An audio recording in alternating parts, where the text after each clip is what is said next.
In what might finally be the actual most literal terms possible, the very best that Samsung has to offer goes up against the best that Google has to offer. It's Josh Vergara from Android Authority. What's going on, everybody? And here we have a quick look at the Pixel XL versus the Samsung Galaxy Note 7.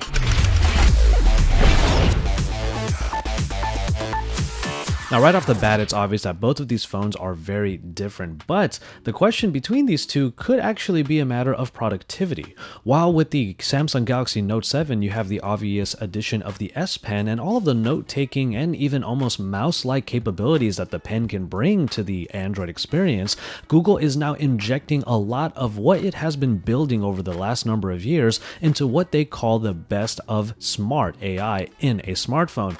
And that, of course, is Google Assistant, part of Android 7.1 Nougat that is available only on the Pixels, at least for now.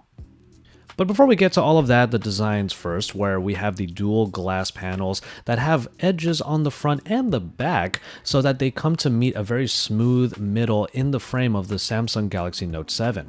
It's one of the sleekest devices that Samsung and probably any phone manufacturer has made, and it goes up against a more bare-bones looking phone in the Pixel XL. Now, bare-bones doesn't necessarily mean anything bad, it's just that it focuses more on capabilities rather than being flashy in its aesthetic. The big G on the back makes it clear that this is a Google phone, and of course there is the slab of glass at the top third that encompasses the rear-facing fingerprint reader and the camera optics reaching all the way to the top. Now, Samsung does get a leg up in this category because it does have a IP68 rating, meaning that it is dust tight and can be immersed in water up to 1.5 meters for 30 minutes. Both displays are AMOLED displays. In the case of the Samsung Galaxy Note 7, it's a Super AMOLED display. The Pixel XL is still a beauty to behold with its 5.5-inch screen that should be able to provide at Quad HD resolution a lot of the same experiences that you will get on the Note 7. That said, however, the Note 7 does have always-on display, which can be catered to your taste, so you can always have certain information on hand. In terms of performance, the newer device is of course going to have the upper hand, and that is the case with the Snapdragon 821 with 4GB of RAM that you get in the Pixel and the Pixel XL. However, when it comes to the extra capabilities, the Pixel XL actually falters a little bit. It does come in variations of 32 and 128GB, but the Samsung Galaxy Note 7 comes in just 64GB with expandable storage via a micro SD card slot. However, the Pixel XL is trying to bridge that gap a little bit by providing unlimited storage at full resolution for all photos and videos, so there is an easy way of freeing up space if you so need to. Now, battery life should actually be a bit similar as both phones feature nearly identical specifications. The Note 7 does have the slightly bigger 3500 mAh battery, but that's only 50 mAh over that of the Pixel XL. But also, both have fast charging capabilities, with the Pixel XL able to get 7 hours of battery life in just 15 minutes worth of charge, which more or less should be about the same as what the Note 7 is capable of getting in a very short time. But when it comes to security, yes, the fingerprint readers are very good on either of these phones, and we expect them to remain so, but Samsung did put in the iris scanner, which is a new way of getting into the device and locking certain portions of it by using one's own eyes. But it's in the cameras that we're really going to enjoy going through the comparisons here, because the Note 7 has a very wonderful camera that was derived from the Samsung Galaxy S7 that comes in at 12 megapixels with a f1.7 aperture optical image stabilization and that dual pixel setup for large pixels, but also improved light intake and better autofocus, faster autofocus actually.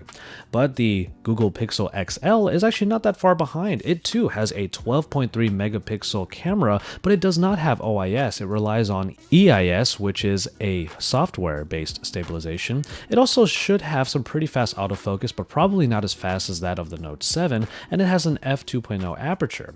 However, it does have what is supposed to be really great video stabilization, and its low light should be pretty good, especially when you consider that the Pixel XL was given a very high rating by DxOMark, a fact that Google was very keen on letting everybody know.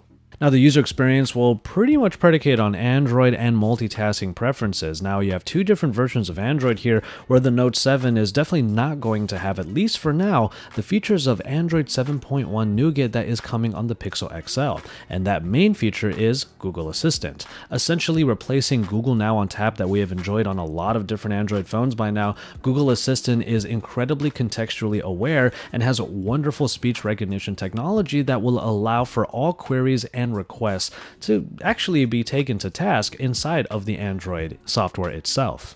Even with the short time that we had, we could not find anything that the Google Assistant was not ready to search for, and it was even able to pop up all of the appropriate applications based upon what our requests were. But on the other hand, you do have the Note 7 with its S Pen that also comes with all of Samsung's additions that of course make it a very feature-heavy device. You have the multi-window pop-up view, you also have the ability to do screen-off memos at any time, and you can take notes and even capture the screen or scroll through a website that will allow you then to write onto it with the pen so you can make notes on pretty much anything that you're looking at. With that in mind, it's easy to say that the Pixel XL might be limited by what the vanilla Android experience has to offer, but vanilla Android has actually been getting a lot of flavor over the last number of years.